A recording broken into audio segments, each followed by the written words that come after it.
second week in a row that I have not been able to get my video to work, like my camera on my desktop computer to work. So I am seriously going to have to do some major deep diving into seeing if it's something with my computer or if it's something else. I have tried fixing it, but anyway. So if you are on the YouTube video, I'm sorry you cannot see my face. I can't see my face either, but here we are. Let's jump in. I am excited for this week's topic. We are going to be talking about guided solo travel, connection, and adventure. So, does this sound familiar? You are desperate to travel, but you don't have someone to go with right now. Either your spouse isn't interested in the same kind of trip that you are, or your friends can't make the dates work, or you're just tired of waiting to get all of the schedules and everything to align just perfectly. If this is you, a guided solo trip might be the perfect answer for you. I really, really love traveling solo. I love traveling with other people too, but I love traveling solo. And surprise, surprise, guided tours are incredibly social. Whether you are a solo traveler or you're traveling with other people, think about watching the Cliffs of Moher together, laughing through a rainstorm in Switzerland, swapping stories over dinner in Tuscany. You can have independence of being a solo traveler and also connection at the same time. And the really nice thing is that a lot of companies offer, like guided trip companies, offer reduced or waived single supplement fees. So normally the normal thing that you encounter is that when you are a solo traveler on a guided trip, you are charged double, right? Because you are in the room all by yourself. But there are lots of options of different people that will waive those single supplements and the additional fees if you are traveling solo. So that is good news. I don't know if you have ever traveled solo, but I really enjoy it. There is such a sense of freedom and independence that comes with traveling solo. It doesn't really feel lonely to me, but that is because I have always been on, my solo trips have been similar to these guided trips that we are talking about today, where I am meeting a bunch of people, even if I've never met them before, I'm traveling with them. And so I get to know them pretty quickly and love, love, love the combination of, being independent and having the freedom to be on my own solo trip, but also being with other people. So it's a win-win, a perfect combination. Today, I'm going to talk about 10 different, I guess, just types of itineraries and different types of trips that you could take that are guided trips that I have available. And just to kind of weigh your appetite and get you thinking about all the different types of guided trips that are out there and different locations that you could go. So first, let's start with Italy. Everybody wants to go to Italy, right? Italy is just one of those places that you dream about. But planning that trip, like getting in and actually planning that trip, can be so overwhelming and so exhausting. But with a guided trip, all of that is taken care of for you. All of those details are not anything that you have to worry about. All you have to worry about is showing up and being in the right place at the right time, and then you get all of these amazing experiences. So imagine waking up in Tuscany surrounded by vineyards, making handmade pasta in a farmhouse kitchen before gathering around a long wooden table for dinner.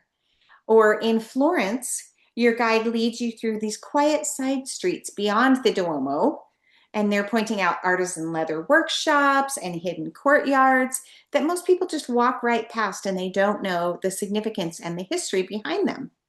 In Rome, instead of pulling out your phone and trying to figure out directions for where you are going, you are just standing inside the Colosseum hearing stories about gladiators and ancient Rome life. So there's just such a difference between the stress of planning everything on your own and having everything kind of taken care of for you. And especially as a solo traveler, I feel like that stress is compounded because you're by yourself, right? And so talk about a stress relief of having this guided tour. All right, destination number 2. So I told you I'm going to highlight 10. The second one is coastal Canada and Nova Scotia. So some destinations just invite you to slow down. And this coastal Canada itinerary and Nova Scotia are just one of those destinations that you just feel like you can just take a deep breath and just slow down. You begin in Halifax, where historic waterfront buildings overlook the harbor and the fishing boats that are quietly drifting in the distance. Travel along the South Shore to colorful towns like Lunenburg. And Lunenburg has these brightly painted buildings, which are all along the waterfront, and amazing seafood restaurants with fresh lobster, and you're just overlooking the marina. You take a scenic drive along Cape Breton's Cabot Cove. Picture the rugged cliffs dropping into the Atlantic Ocean and tiny fishing villages tucked into rocky coves and lookout points where the ocean seems to stretch forever. It's just a relaxed pace, and there are these wonderful conversations that just linger over dinner, and you're just getting to know people and the area. It's just amazing. Okay, destination number 3. Let's jump over to another amazing option, which is Ireland. Ireland's coasts and castles. Ireland feels welcoming almost immediately, so welcoming for a solo travel or non-solo traveler. In Dublin, stroll through Trinity College, browse the local bookshops, listen to live music that are drifting from the pubs that are all along the cobblestone streets. So that's amazing. But then as you leave Dublin, there are so many other places to see. For example, the Ring of Kerry Drive, where you get to go along stone fences, sheep-covered hillsides, and tiny little villages that are painted in bright colors. Or the breathtaking Cliffs of Moher, where the waves are crashing dramatically against the cliffs and the seabirds are circling overhead. Can't you just picture it? You also have a chance to take overnight stays in smaller towns like Killarney or Galway, and your evenings just feel cozy and relaxed, and you can spend some time in the local pubs and talking to the locals. It's just awesome. And this whole trip is guided and planned, but there are pockets of independent time where you can just be on your own and explore, and it's just an amazing combination. Okay, now let's hop over to Portugal.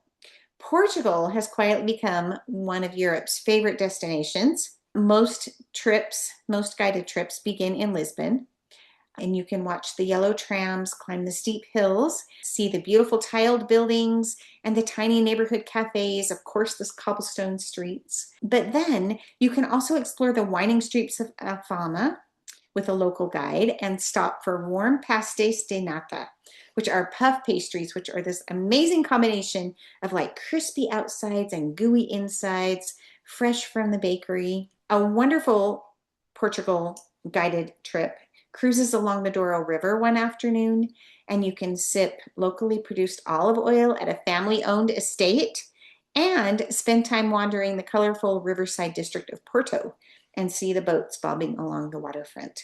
So it's just so amazing to get to see all of these different places in just one trip. All right, let's jump to America's national parks. Did you know that there are guided trips that visit America's national parks? This might be one of the best kept secrets. Now, you might be thinking, why would I take a guided trip to America's national parks? If you live in Utah like I do, we live so close to several national parks, a lot of them in Utah, and also not too far away because we're here in the West, and so there's other national parks that are pretty close to us. But can you imagine not having to handle all of the driving, all of the lodging, in and out of hotels, or where do you stay, in and out of the park, all of the logistics between park entrances, and whether you can stay close to the park or just outside the park, whatever, all of that travel headache that is taken away. There is something about the American West that just makes people feel small in the very best way because it's just got so many big, beautiful vistas. So imagine watching the sunrise paint the red rock cliffs at Zion National Park. And then you also, just a day later, you can be in Bryce Canyon and see thousands of the hoodoos rise from the canyon floor, and they look like giant sandstone sculptures. You could go to Yellowstone and see the bison roaming across the valleys and watching the geysers like Old Faithful and others steam into the air. There are also guided trips which visit the Grand Canyon, which visit not only the Utah Canyons and Yellowstone, but also Glacier National Park in Montana. So many great options to see America's national park. And some of them see multiple parks and some of them just spend time in a couple. So you can choose how many you want to visit in one trip. All right, let's jump back over to Europe because there's so many amazing European destinations to check out. Let's talk about Switzerland in the off season. Now, Switzerland during the quieter months feels magical, and I'm talking about more of like a late fall, winter season, early spring. So imagine like the snow-covered rooftops in Lucerne, maybe Christmas lights reflecting across the lake, mountain peaks rising dramatically in the distance. Wander through Zurich's Old Town. You can take scenic train rides past frozen waterfalls and alpine villages, or spend quiet mornings beside Lake Geneva with fresh pastries. So Grindelwald is this beautiful Swiss town, and you get to see the wooden chalets beneath the towering snow-covered peaks, hear the church bells echoing softly through the valley. It's just amazing to take a guided trip to Switzerland in the off-season because you don't have to worry about any of the transportation headaches or the hotel headaches, and there's no stress over complicated rail schedules or luggage transfers or any of that. It's all taken care of for you, and you just get to enjoy the beautiful vistas and the scenery and the experiences. Okay, let's totally switch gears here. Talk about French Polynesia, which we're talking like Tahiti and some of the other islands, by small ship. Now, this is a really great solo trip to think about. If your dream vacation includes turquoise lagoons and tropical islands and smaller, like more luxury experiences, then a small ship cruising experience would be just amazing. So the smaller ships have the advantage of being able to sail directly into these smaller bays. And you're surrounded by these beautiful volcanic peaks and the crystal clear water. You can imagine going snorkeling in warm lagoons near Bora Bora, or visit vanilla plantations on Taha'a, wander through open air markets in Papeete, which is in Tahiti, filled with tropical fruit, handmade jewelry, fresh flowers. So there's just so many great experiences. Many of the itineraries, like the small ship itineraries, travel by outrigger canoes to a small motu, which is a little island. And the locals prepare these traditional Polynesian meals right on the beach, and then you get to sample them. So that is one advantage. You also, of course, can do an ocean cruise to some of these French Polynesia islands, and they are also amazing. But right now I'm just kind of highlighting the small ship itinerary, which is so fantastic. Okay, switching seasons, or switching, I guess, hot to cold, cold to hot, hot to cold. Christmas markets in Europe. Now, Christmas markets always feel festive and cozy and just incredibly social. But you do not have to go with somebody, like to travel with other travel partners, to have an amazing experience at a Christmas market.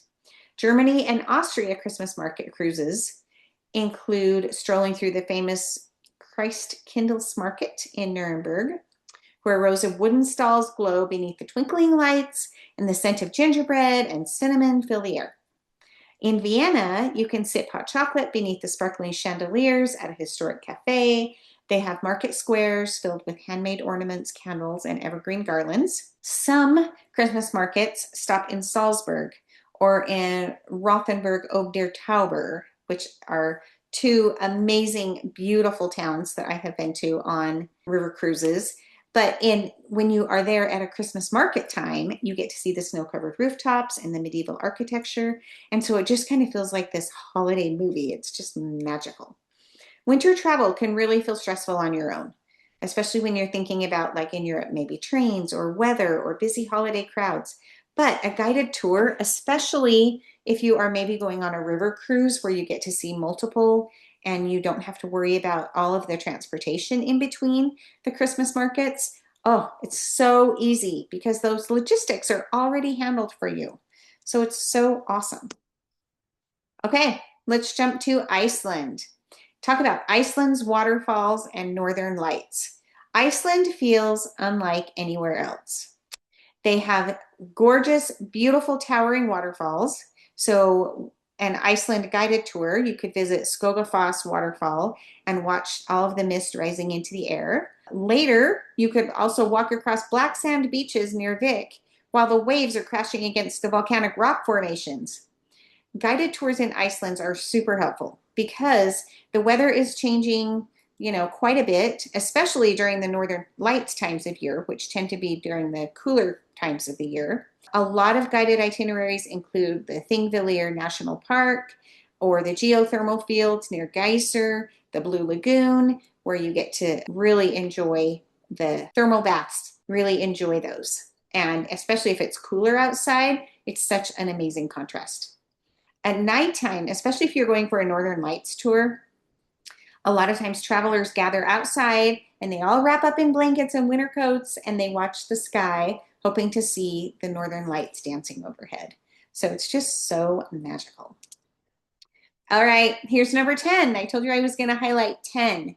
Let's talk about river cruising through Provence. Now, this is an area in France. It's southern France.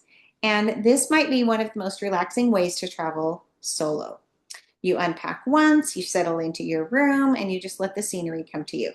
So some of the river cruises in Provence, they begin in Lyon, and you get to see the cobblestone streets and the historic neighborhoods. There's cafes and bakeries and open air markets. And then as you sail south along the Rhone River, you'll stop in Avignon, that's what this picture shows, in Avignon, with the medieval architecture and the impressive papal palace.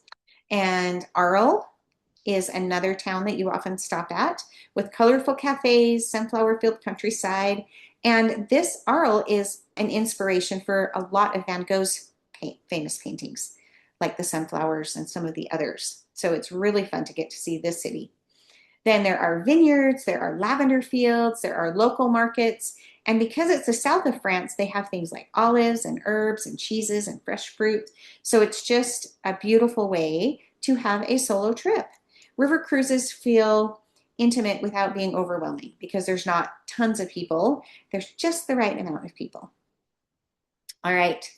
So those are the 10 just samples of amazing guided trips that you could take solo and would be so fun. Now, I have to tell you, people rarely come home from guided solo trips talking only about the itinerary. Yes, that is for sure part of it. But you also talk about how the trip made you feel, that you feel more confident, more energized, connected, independent, whatever it is. Just, it's amazing to take a solo trip like this and to have it be guided, to have that kind of safety net of having the group with you. There is something that is so powerful about realizing that the world still feels welcoming and full of possibility, even when you're traveling on your own.